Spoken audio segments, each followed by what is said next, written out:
Baik, selamat pagi teman-teman. Jadi Anda sudah berdiskusi di breakout room pada PPL 1 pertemuan kedua ini ya. Jadi kita sekarang akan masuk ke silahkan melaporkan di forum ini. Jadi solusi yang sudah Anda pilih ya. Anda boleh memberikan gambaran singkat problemnya yang sudah Anda upload kemarin apa saja, lalu solusinya apa ya. Disilahkan kita bisa mulai dari kelompok 5 ya. Silahkan dari kelompok A5 lebih dulu untuk menyampaikan hasilnya. Silahkan.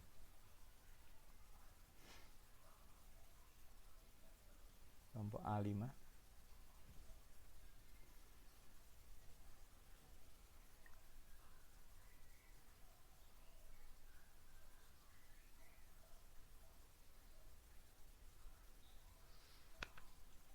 Baik Pak, kami izin share Ya, screen. silahkan Mbak Alberta.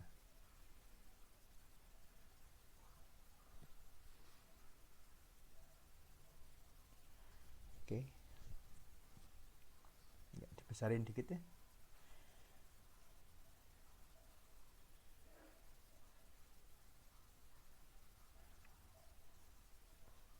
Oke, ya. Oke, pengetahuan baru yang sudah diperoleh di skip aja, enggak apa-apa. Aja solusi ya, kait sambil ceritakan problemnya yang kemarin apa, lalu solusinya apa. Ya, silakan.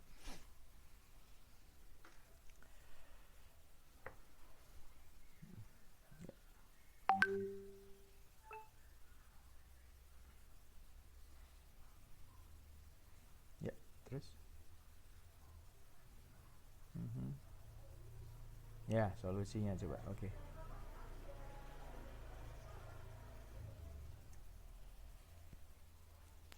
Pada borang 2 ini kami memberikan solusi berdasarkan hasil dari pertemuan pertama kami, seperti yang tertera pada layar ini. Yang pertama, memberikan edukasi kepada pasien tentang penggunaan vitamin, karena diketahui bahwa kemarin pasien mendapatkan banyak vitamin yang mempunyai efek yang sama. Selain itu, memberikan edukasi terapi non-farmakologi terkait dengan lifestyle pasien sendiri, terus memberikan edukasi agar pasien dapat mengkonsumsi antibiotik dengan tepat, terus pemberian KIE terkait penggunaan obat yang diterima pasien, dan juga terkait penyakitnya. Seperti itu. Yang mana? Nomor 5 sudah? ISK. Oh, rekomendasi terapinya kepada dokter. Oke, edukasinya terkait penggunaan vitamin, antibiotik supaya habis, sama X4G ya. Mengapa memilih edukasi pada nomor 1, 3, dan 4? Apa mau menjawab yang nomor 1? Oke, silahkan. Untuk pemberian vitamin atau suplemen di sini, misalnya kayak yang imbus Pak, itu kan imbus kalau didapatkan, yaitu ada kandungan Echinacea purpurea. Nah, kandungan dari obat herbal itu tuh setelah dilakukan penelusuran tuh dalam pemberian jangka panjang, misalnya dari 6-8 minggu, itu tuh dapat menekan sistem imun Pak. Jadi perlu diberikan edukasi kepada pasien kalau misalnya pasiennya dalam kondisi yang sehat gitu, tidak perlu menggunakan suplemen atau vitamin berlebihan kayak seperti imbus gitu Pak. Oke. Apakah itu muncul di problem? Muncul Pak. Muncul? Iya. Oke, ya artinya inline gitu loh maksud saya. Jadi nanti saya harus melihat antara apa yang ada di problem dengan apa yang ada di solusi ini ya, sudah ini. Oke. Oke. Ya, itu yang dijelaskan itu ya Ekinase. Ya, ini gunanya kita diskusi ya. Kemudian jangka panjang, oke. Ya, artinya yang di pengetahuan yang dicari ini tentunya inline dengan problem yang ada. Yuk ke bawah lagi ke solusi lagi. Oke. Antibiotik hadis, oke. Ya, nah ini 1 2 3 4 5 urutannya ya. Edukasi terapi non farmakologi mungkin paling belakang ya, nanti tolong di penempatannya. Jadi kalau mau memberikan KIE, KIE itu kan komunikasinya kan interviewnya itu ya. Jadi ini kan manajemen pengelolaan obat ya, medication therapy management ya. Jadi komunikasi bagaimana Anda menggali informasi itu semua ada di hari Senin yang lalu terkait dengan kelengkapan informasi, ada identitas, responding to symptom, lalu ada sign mungkin, kemudian penyakit, medication taking history dan lifestyle ya. Itu terkait dengan itu semua, itu seperti itu komunikasinya. Lalu pemberian informasi ya, pemberian informasi tentunya hal-hal penting yang harus diberikan kepada pasien terkait misalnya penggunaan obatnya baru pertama kali, itu pemberian informasi ya, sifatnya drive ya, sifatnya memberikan instruksi, ini loh baru pertama kali obat ini untuk ini, lalu penggunaannya ini, dosis regimennya ini dan sebagainya. Nah kalau terkait dengan misalnya ISK itu betul nanti edukasi terkait juga antibiotik harus habis. Oke. Problemnya hanya ini kah?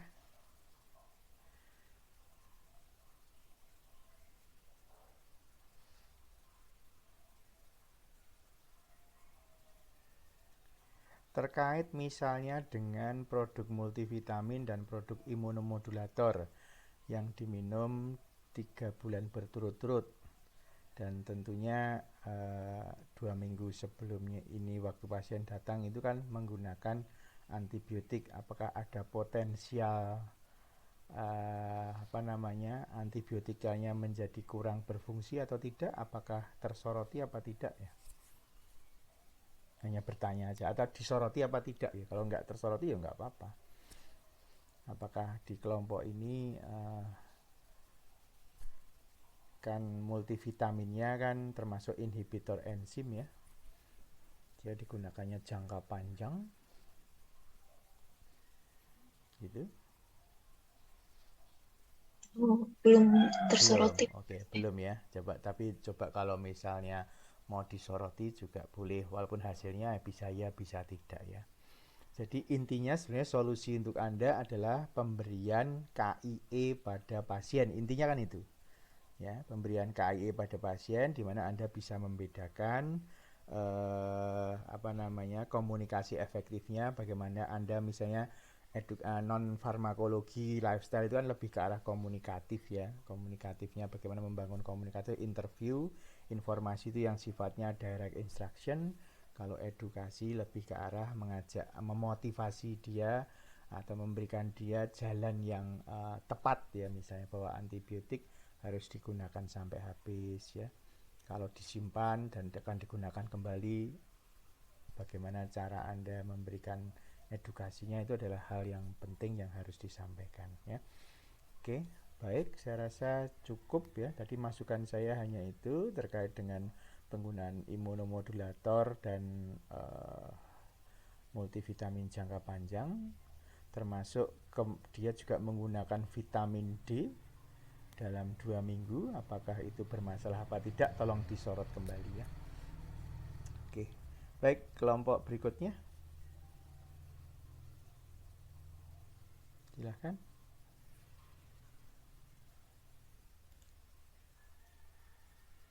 Berikutnya silahkan. Kelompok 4.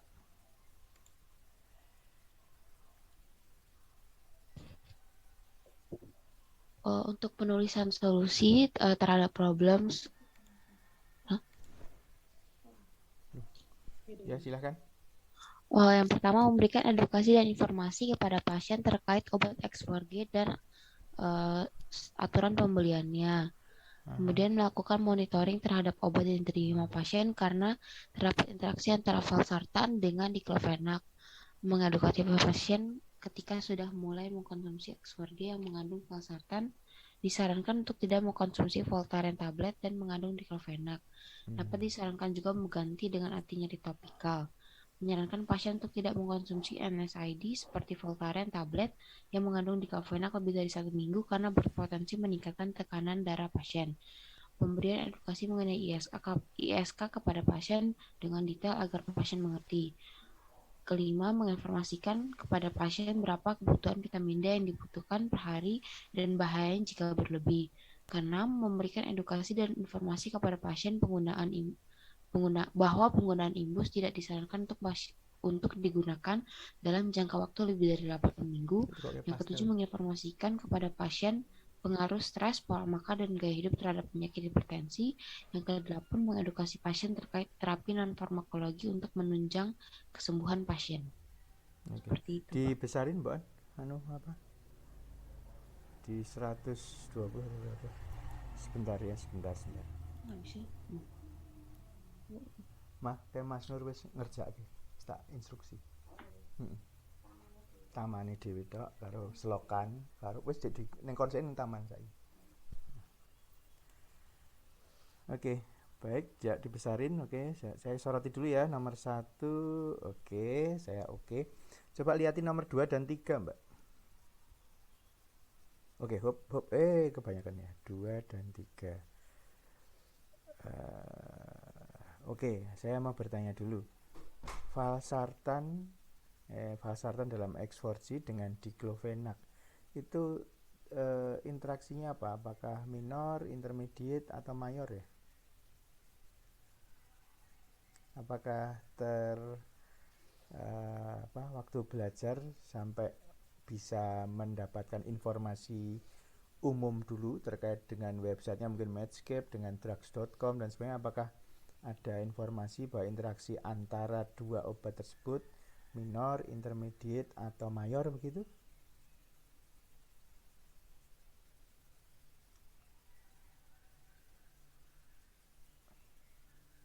Nomor 2, terkait nomor 2.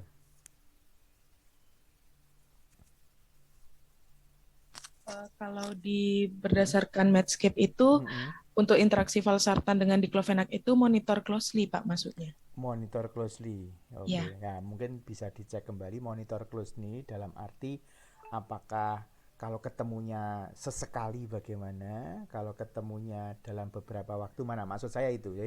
Monitor closely-nya oke, mungkin datanya itu seperti itu. Kalau X4G-nya kan akan diminum dalam jangka panjang ya, terus ya diminum terus. Jadi kalau dia sekali-kali terus minum diclofenac, apakah memang harus monitor closely? Nah itu maksud saya hanya itu gitu. Jadi dicek lagi apakah memang minum X4G terus kadang kala minum diclofenac itu jadi masalah. Nah itu yang dicek ya, tolong dicek aja. Ya jadi ini masalah potensial ya, potensial interaksi yang Anda ramalkan di kemudian hari ya. Jadi itu. Walaupun Anda punya saran yaitu kalau pegal-pegal anti nyeri topikal ya. Oke. Kalau nomor 3 oke, saya oke. Kalau diminum terus-menerus ya berpotensi apa? Oke, itu boleh.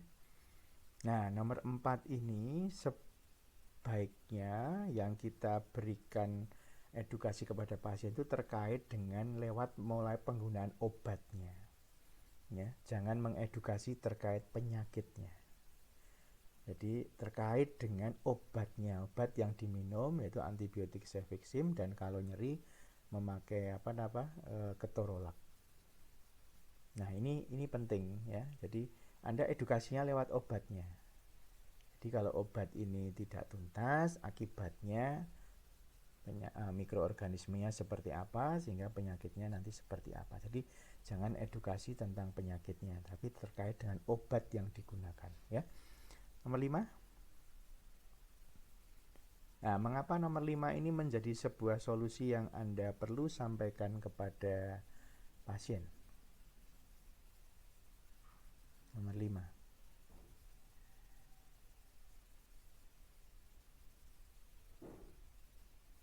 Silakan. Mengapa nomor 5 ini menjadi sebuah solusi? Anda mungkin melihat ada redoxon triple action dan vitamin D3 1000 international unit, begitu maksudnya? Iya, Pak. Ya iya. Nah, terus bi? Ya mengapa? Apakah jumlah itu berlebih atau tidak?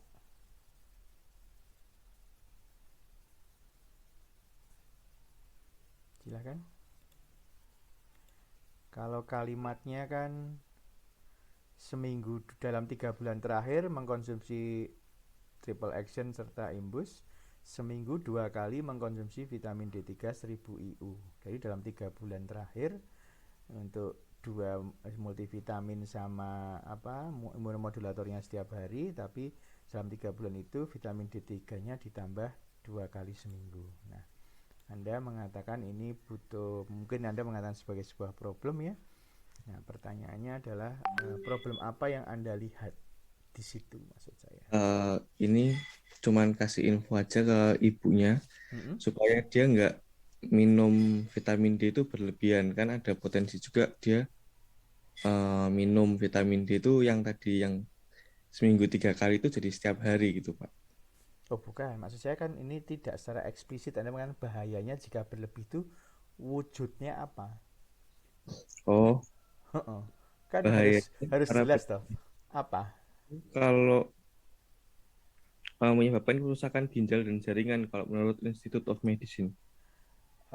Itu dikonsumsi harian ataukah jumlahnya berapa untuk Jadi bisa kalau menurut mengalami itu? IOM itu batas aman asupan vitamin D harian untuk orang dewasa itu 4.000 international unit per hari. Kalau lebih Oke. dari itu dapat menyebabkan kerusakan ginjal dan jaringan. Seperti itu, Pak. Nah, pertanyaan saya adalah apakah di soal itu lebih dari 4.000? Nah, Enggak, Pak. enggak, cuman Anda melihat ada potensi dia minum terus setiap hari gitu. Iya, Pak. Kalau minum setiap hari kan 1000 plus 400 itu cuman. Yang triple action kan cuma 400. Iya sih. Nah, maksud saya ini enggak apa-apa. Nanti dilihat lagi. Kalau melihat obat, saya kan nyebutnya ini banyak nama dagang ya. Jangan hanya biasakan melihat isinya C, D sama misalnya zinc. Berapa miligram ada di situ? Berapa international unit potensinya? Ini harus menjadi sebuah kebiasaan untuk teman-teman. Berapa jumlahnya? Kalau multivitamin berapa asupannya harus setiap hari? Terus dalam jumlah berapa misalnya potensial memberikan efek negatif, efek samping atau apa? Itu seperti itu. Ya ini yang penting yang harus disampaikan gitu. Jadi supaya menjadi jelas begitu ya. Jadi seperti dan berapa bahayanya ya. Oke, ini sebagai upaya preventif betul, tapi fakta yang ada di soal itu tidak menunjukkan sampai 4.000. Ya, jadi tolong dilihat kembali. Oke, nomor 6 tidak masalah, nomor 7. Oke, itu terkait identitas ya, dia stres tinggi. Dan nomor 8. Nomor 8 apa nomor 8? Tolong dinaikkan dikit. Nomor 8, mengedukasi pasien. Apa bedanya dengan yang nomor 7 ya? Apa beda nomor 7 dan 8? Solusi nomor 7 dan solusi nomor 8 bedanya apa?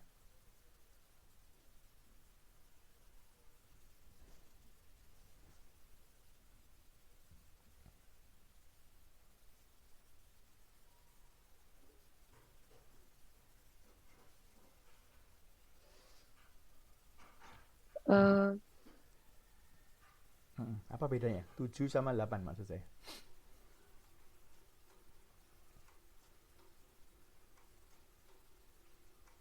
Silahkan kelompok 4.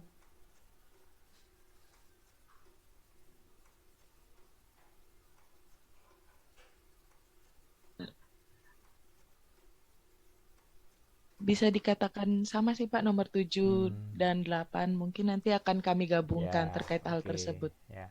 Oke ya. Jadi dua solusi yang intinya sama sebaiknya dijadikan satu, tinggal nanti bahasanya seperti apa ya. Itu yang penting. Oke. Baik ya. Jadi yang tadi kelompok 5 dan kelompok 4 ada perbedaan penulisan solusi ya.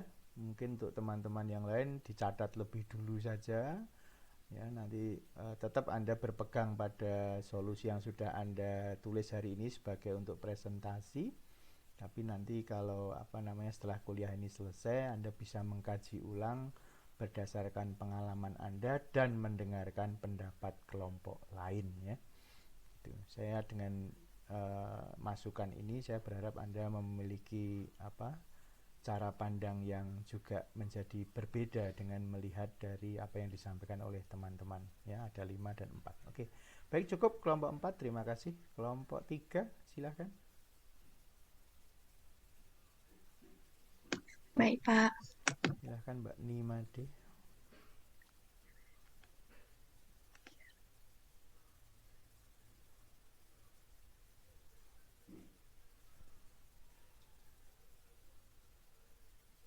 Kalau dari kelompok kami, Pak, solusi yang pertama yaitu memberikan konseling mengenai obat X4G yang didapatkan saat melakukan penebusan resep, yang mana konseling tersebut nanti akan berisikan informasi mengenai dosis obat, aturan pakai, indikasi, efek samping, bagus ibu obat, dan non-farmakologi terkait dengan obat tersebut.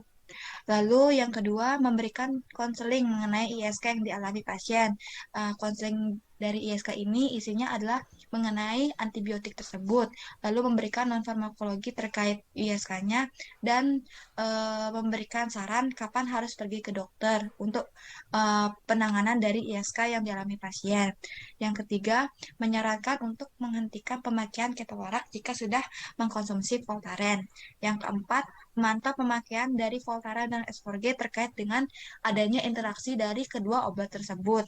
Lalu yang kelima, menyarankan untuk menghentikan penggunaan vitamin D3 1000 IU dan mengkonsumsi makanan yang mengandung vitamin D. Nomor 6, terkait dengan penggunaan imbus yang pasien gunakan, yaitu menyarankan untuk menggunakan imbus bila perlu saja, Pak. Oke, nomor 1. Oh, jadi Anda berikan lengkap ya, nomor 1 ya. Nah, nomor 2 itu mengenai pengobatan ISK ya, bukan ISK-nya, tapi nomor 2 itu pengobatan. Kalau kata pengobatan berarti belakangnya sudah benar, antibiotik, non-farmakologi, kapan harus ke dokter ya, itu betul. Kalau hanya mengenai ISK itu kurang tepat. Mengapa ini nomor 3 ini? Mengapa solusi ini muncul?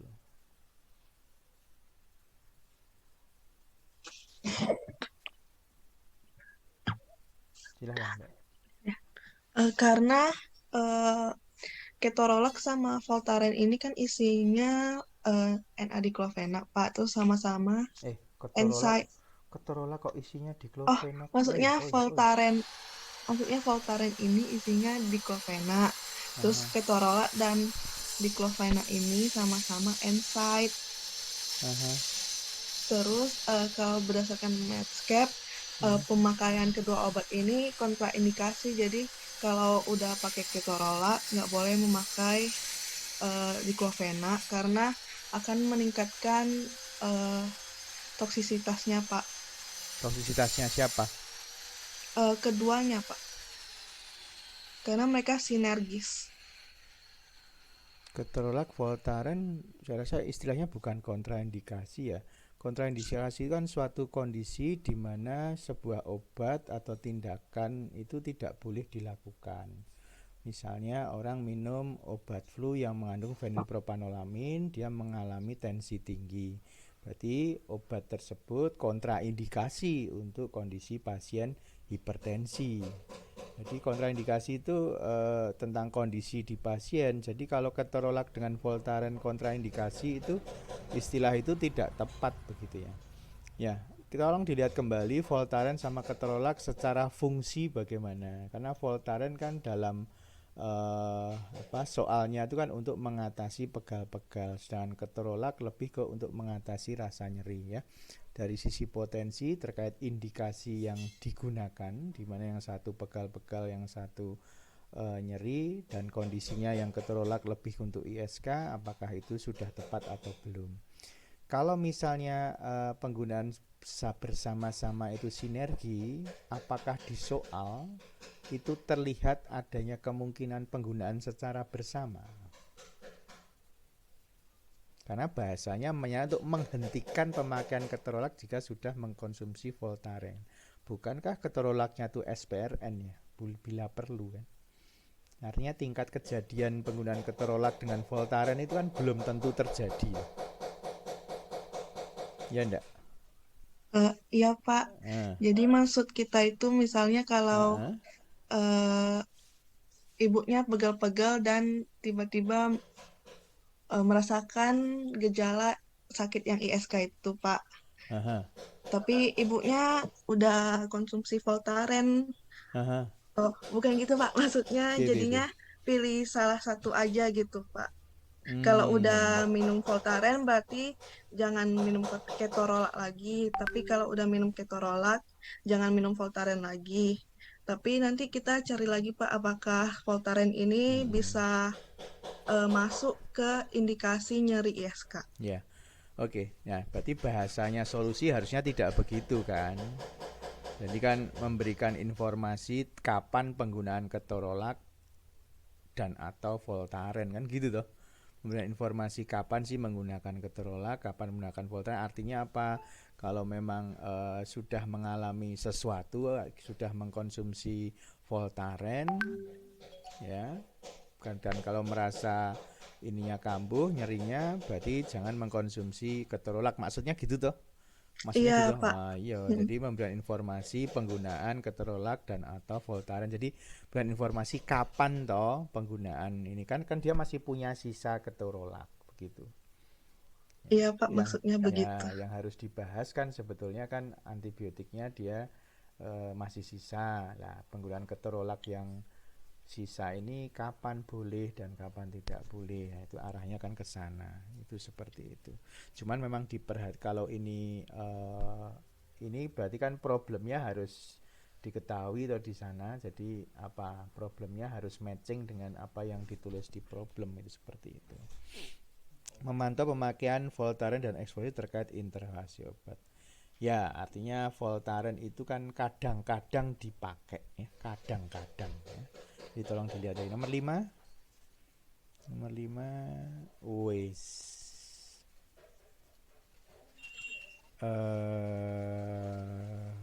Mengapa ini nomor 5 ini muncul? Mengapa nomor 5 ini muncul? Kalau hasil pencarian pustaka yang kami dapatkan itu Pak, penggunaan vitamin D itu direkomendasikan untuk pasien yang umur 10 sampai 64 tahun itu 600 IU per hari. Sedangkan pasien ini mengkonsumsi udah lebih dari 600. Jadi kami merekomendasikan untuk menghentikan penggunaan vitamin D3 karena di redoxon sendiri udah ada vitamin D3 nya gitu Pak. Nah, kenapa harus tambah mengkonsumsi makanan yang mengandung vitamin D? Bukankah di triple action juga sudah 400 kan?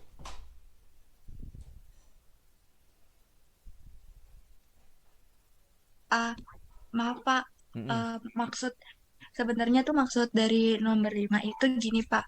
Kalau dari kelompok kami tuh menghentikan pemakaian vitamin D3 1000 IUI dengan menggantikannya dengan mengkonsumsi makanan yang mengandung vitamin D. Jadi kan kalaupun kita meminum obat redoxon kan udah terkandung vitamin D, Pak.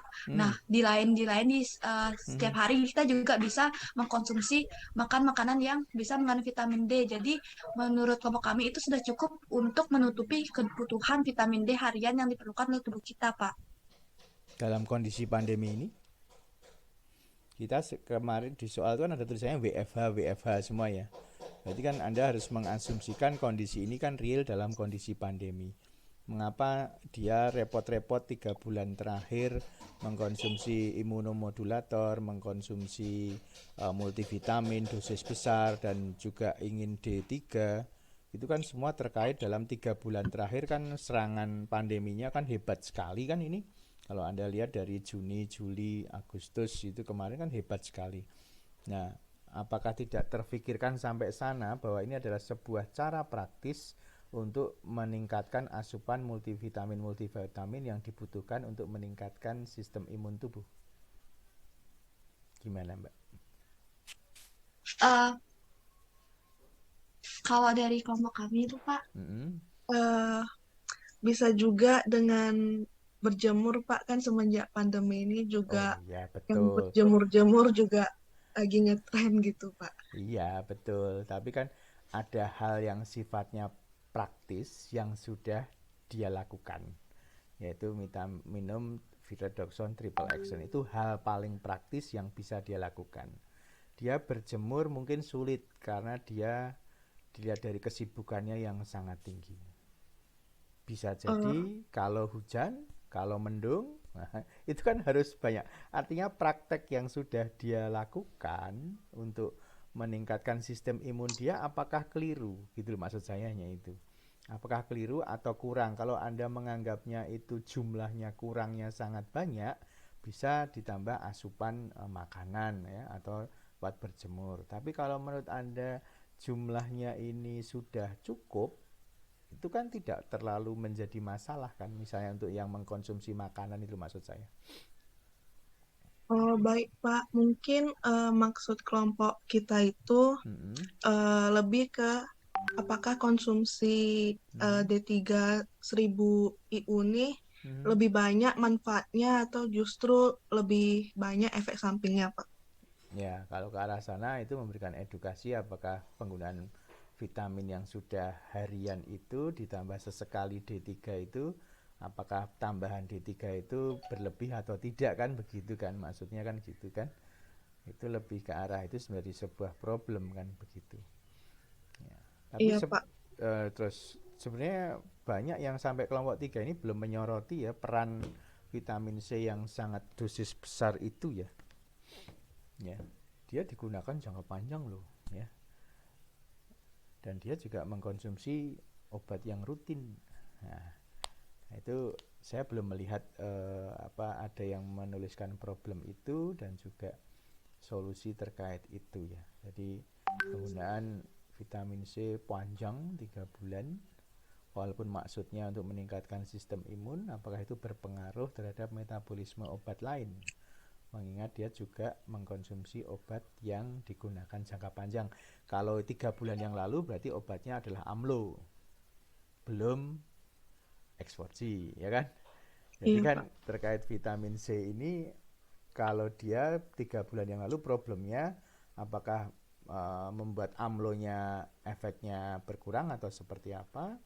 Tapi potensial berikutnya adalah kalau dia tetap menggunakan itu, bagaimana valsartan dan AMLO ini. Itu adalah hal penting yang harus Anda amati gitu loh ceritanya itu ya. Tapi kenyataannya sampai 3 kelompok ini belum ada.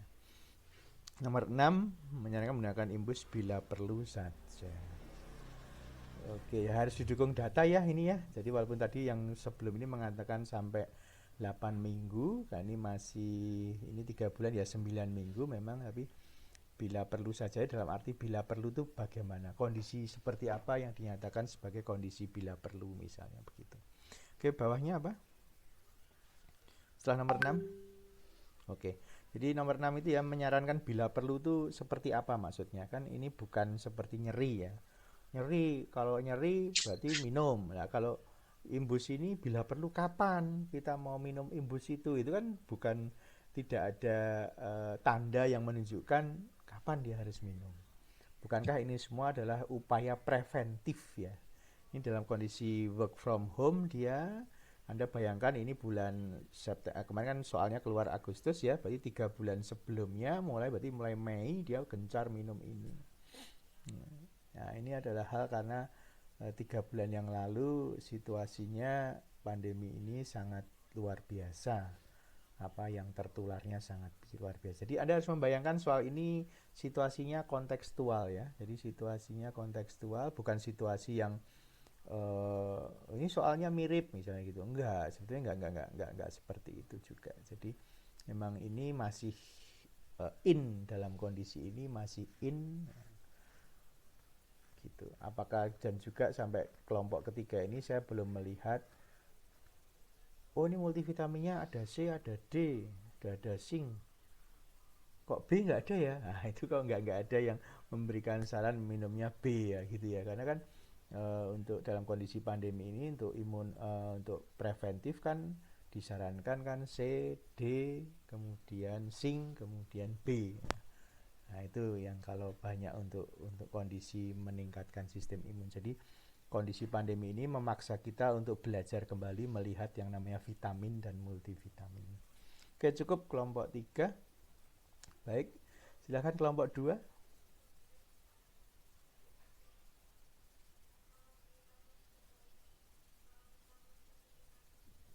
Silakan kelompok 2. Oke. Besarin, Mbak. Apa pakai Ica ya? Besarin, Ica. Solusi, langsung solusi. Ya.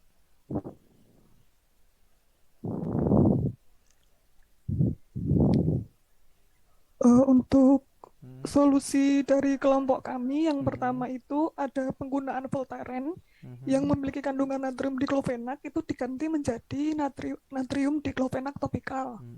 Lalu yang kedua melakukan edukasi penggunaan antibiotik cefixime. Lalu yang ketiga pasien hanya diberikan X4G sesuai dengan jumlah yang diresepkan pada resep.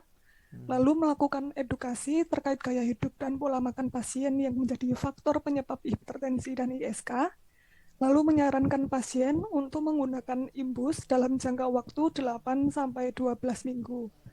Lalu menyarankan pasien untuk mengatur pola makan yang sehat seperti mengkonsumsi sayur dan buah-buahan dan mengurangi konsumsi seafood dan daging yang dapat menyebabkan risiko peningkatan berat badan yang bertentangan dengan pengobatan hipertensi. Lalu menyarankan pasien untuk mengurangi konsumsi cemilan yang tinggi garam dan menggantinya dengan roti atau makanan sehat lainnya. Lalu melakukan edukasi terkait bagus ibu obat-obat yang digunakan. Oke, ya lihat nomor 1 dulu. Kok diganti jadi topikal, kenapa ya?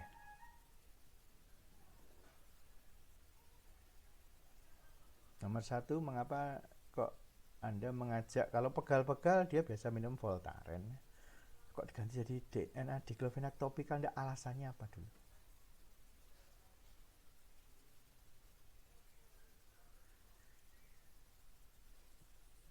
Kenapa kami menggunakan topikal itu Pak? Karena kan biasanya rute topikal tuh dia kan menghindari efek lintas pertama dan dia tuh juga penetrasinya rendah gitu. Jadi efek samping yang dihasilkan diharapkan itu tak sebesar kalau kita pakai yang oral gitu karena dibilangnya ada interaksi ya. Bukan gitu karena mahal ya. Ya gitu. Oke, sekarang dibayangkan dia seorang manajer yang sangat sibuk, usia 45 dengan target penjualan 5M dan sebagainya, dia mengalami pegal-pegal. Kalau saya sih pakai diklofenak topikal itu kalau saya kebentur, ya, jadi benturannya jelas di bagian kaki, bagian tangan, itu saya pakai topikal. Tapi kalau seperti cerita yang pegal yang dialami oleh soal ini, cerita dalam soal ini, apakah pegal yang sifatnya hanya lokal di situ ya? Itu yang perlu dipertimbangkan ya. Apakah pegal-pegal yang dimaksud ini dia bisa pegal karena terlalu banyak menggunakan laptop, karena posisinya duduk, dia sambil tiduran, dia sambil apa ya, posisinya seperti Anda kalau daring ini kan juga posisi duduk Anda kadang ada yang duduk biasa, ada yang sambil tiduran, ada yang sambil sender, ada yang sambil mendengarkan sambil main game misalnya. Itu kan semua terjadi ya. Itu semua terjadi dan bisa jadi itu semua juga membuat pegal misalnya gitu. Nah, pegal seperti itu kategorinya pegal yang seperti apa? Ini yang harus coba untuk dibayangkan ya. Kalau pengalaman saya sih, kalau saya pakai topikal ya karena saya terbentur dan sebagainya, itu N-diklofenak topikal cocok ya. Edukasi penggunaan cefixime, oke, X4G sudah resepkan. Nah, nomor 4 itu nanti belakang-belakang ya.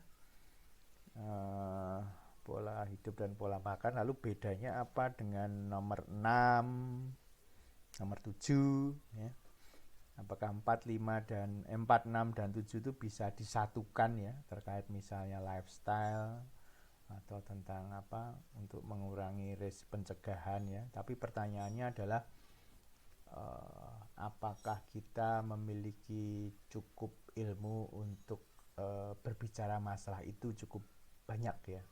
Kalau misalnya Anda menyarankan mengurangi konsumsi cemilan yang tinggi garam, itu malah saya setuju, karena jelas itu faktanya dia mengkonsumsi cemilan yang tinggi garam. Oh, jangan, dikurangi aja karena ini bisa tidak baik untuk kondisi hipertensi Anda misalnya. Itu hal yang baik ya. Tapi misalnya edukasi terkait gaya hidup dan pola makan pasien yang menjadi faktor penyebab hipertensi dan ISK itu kan besar sekali ya. Kalau dibandingkan dengan nomor 7 itu lebih real, lebih praktis dan faktanya data di soal itu ada, sehingga sebagai farmasi oh ya ini langsung kurangi saja, itu sudah pas kalau itu. Tapi kalau nomor 4 tuh menurut saya besar sekali kalau harus dikelola oleh farmasi begitu. Nah, mengurangi konsumsi seafood dan daging itu adalah informasi yang bisa Anda berikan karena di soal memang ada begitu ya. Jadi tidak ada masalah kalau Anda mengatakan hal tersebut ya. Jadi nomor 4 itu saya rasa terlalu besar. Nah, nomor 8 nah itu apakah sudah tidak mencakup semuanya ya? Ayo, nomor 8. Nomor 8 itu kan ceritamu di depan itu sudah masuk semua lah. Iya, Pak. Iya. Tapi Dagu Sibu itu lebih banyak dikaitkan untuk promosi kesehatan, ya, lebih banyak untuk itu. Kalau Anda konseling 101 dengan pasien seperti itu, Dagu Sibu sebagai konsep dalam pola pikir boleh, ya. Tapi lebih banyak kita menggunakannya 4T 1W ya. Tepat itu sama waspada efek samping itu lebih pas kalau diberikan pada konseling dengan pasien satu persatu. Tapi kalau Dagu Sibu itu konsep manajemen yang lebih besar yang terkait dengan promosi kesehatan ya. Jadi kalau untuk konsultasi 101 seperti ini dengan satu orang itu lebih baik 4T1W ya, tepat indikasi, tepat obat, tepat aturan pakai, tepat pasien, waspada efek samping itu adalah kata kunci yang pas ada di depan Anda. Ya, Dagu Sibu itu manajemen pengelolaannya itu betul sih. Ya. Taman ini lebih banyak dipakai untuk yang untuk promosi kesehatan. Setelah 4T1W-nya oke, baru Anda kaitkan dengan misalnya tadi penggunaan antibiotik yang disimpan lalu dipakai lagi, atau penggunaan obat hipertensi baru diresepkan pertama tapi dia sudah minta 3 dus yang lain supaya dia tidak banyak-banyak pergi. Itu adalah sesuatu yang memang harus diberitahu, cara mendapatkannya tidak demikian misalnya gitu. Oke, baik. Saya rasa cukup untuk kelompok 2. Oke. Untuk kelompok 1 silakan terakhir. Kelompok 1 terakhir. Saya izin share screen.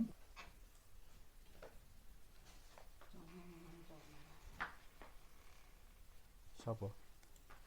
Kono. Apa meneh?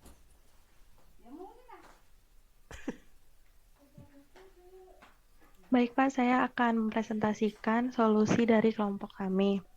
Yang pertama, pasien tidak tuntas mengkonsumsi antibiotik sehingga perlu diberikan edukasi terkait penggunaan antibiotik yang benar dan edukasi Dagu Sibu.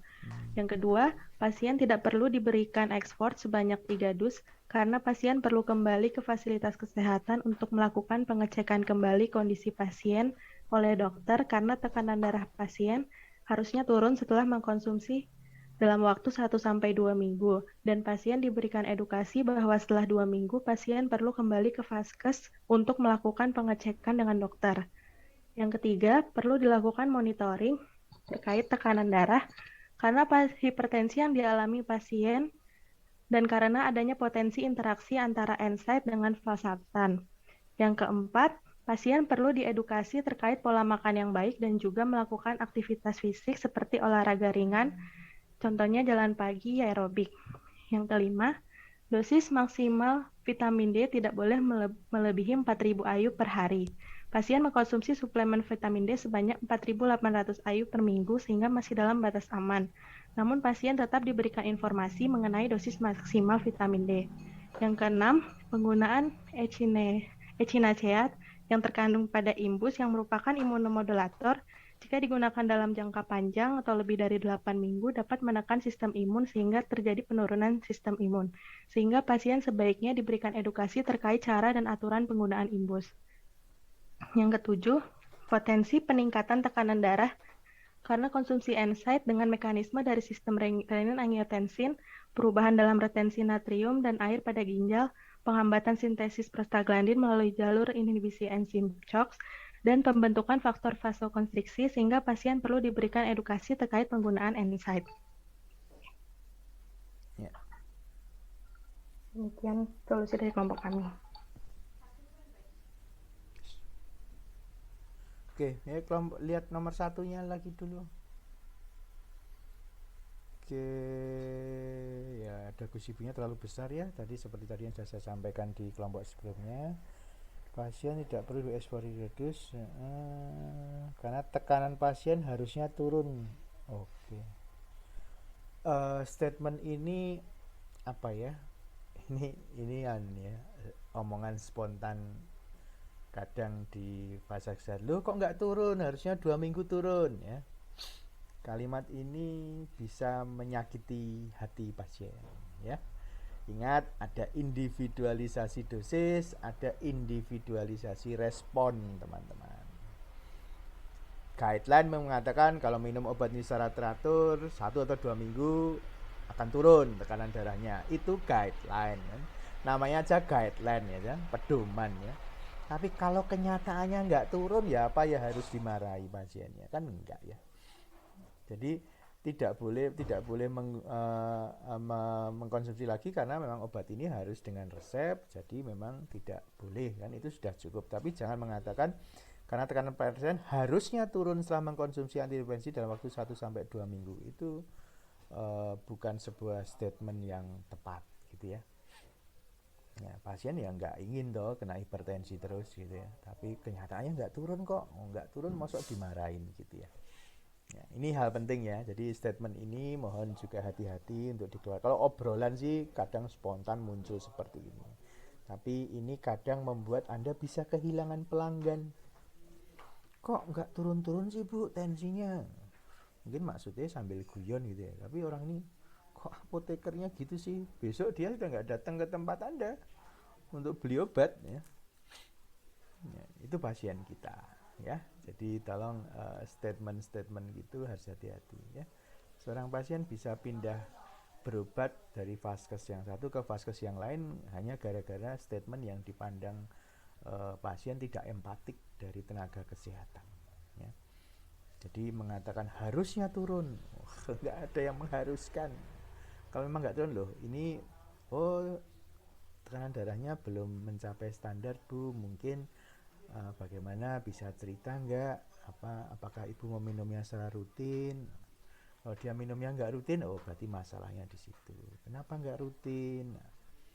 Saya sudah rutin minum kok. Sudah rutin minum kok nggak turun? Ternyata dia makan camilan. Ternyata dia juga lebih banyak di rumah, tidak banyak aktivitas, sehingga mungkin kelancaran pembuluh darahnya juga berkurang.